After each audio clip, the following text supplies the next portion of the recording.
हिजो भएको India versus पाकिस्तानको राइभलरी म्याच जस्तो थिँदै थिएन। यी हिसाबले हेर्दाखेरि राइभलरी भनेको गेमै थिएन कि यसमा। यो शब्द युजै नगरौँ म त भन्छु है।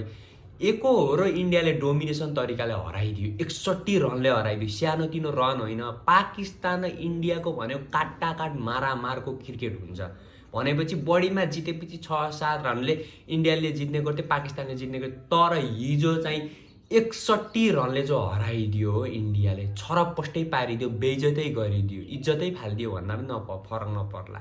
यस्तो ब्याटिङ, यस्तो बलिङ, इशान किसानलाई स्याल्युट छ। यो मान्छे चाहिँ होइन, यो टी20 वर्ल्ड कपको हरेक फर्मेटमा चाहिँ सेन्चुरी, हाफ सेन्चुरी नहानेको कुनै गेम नै छैन।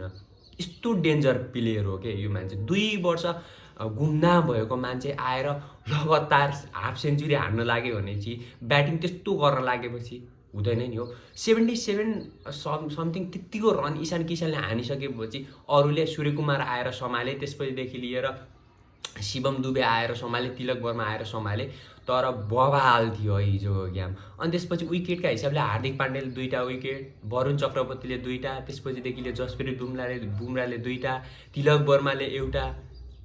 हिजो कोल्याप्स भइसकेको थियो कि पाकिस्तानको सुपर ओभरभित्रै सुपर ओभरभित्र 3टा विकेट गइसक्यो। त्यही पनि टप अर्डरहरू कोल्याप्स भइसकेको थियो र पछाडि साइन्स अफ्रिदीले, उस्मान समथिङ के भन्नेले लगेका थिए रनहरू। तर चाहिँ ओभरअल गेम हेर्ने हो भनेपछि आयुबले लगेका थिए 3टा विकेट होइन, दामी विकेट लगेका थिए र उता पाकिस्तानको। तर ओभरअल गेम बवाल थियो है। जे होस् जस्तो होस् गेम चाहिँ फ्यान्टास्टिक थियो। तर एकहोरो डोमिनेसन तरिकाले इन्डियालाई हराइदियो। यो